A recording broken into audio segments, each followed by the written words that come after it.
il ressort qu'une bonne partie des activités prévues au cours de l'année 2020 a été réalisée dans un contexte marqué par la pandémie du Covid-19.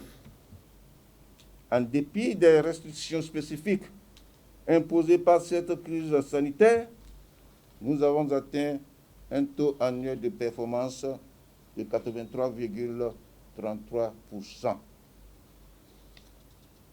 Il en est ainsi parce que pour chacun des objectifs fixés, nous avons enregistré des résultats satisfaisants, ce qui contribue au rayonnement de notre institution et au développement socio-économique de notre pays.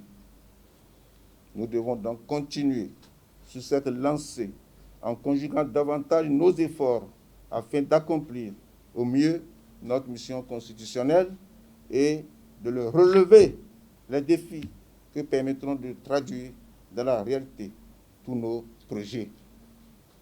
Je ne peux donc m'empêcher, chers collègues, de vous témoigner toute ma gratitude pour l'excellente qualité du travail abattu et pour votre implication individuelle et collective dans le déroulement des activités de l'institution.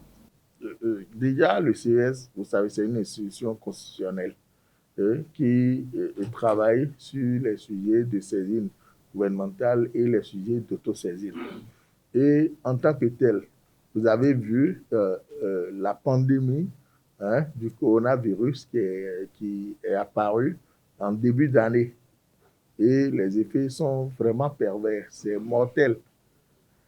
Alors, donc c'est dans ces conditions-là que nous avons travaillé.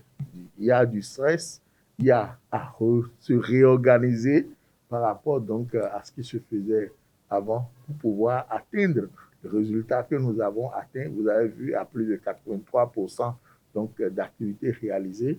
Je pense quand même que nous devons applaudir le président pour son leadership, pour avoir réussi à faire des 30 conseillers du CES et même de toute l'administration donc du Conseil économique et social, une équipe et non un groupe.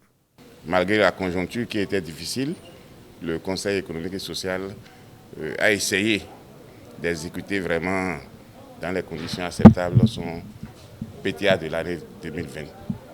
Alors, il faut reconnaître que dans une conjoncture comme celle-là, ce n'était pas gagné d'avance.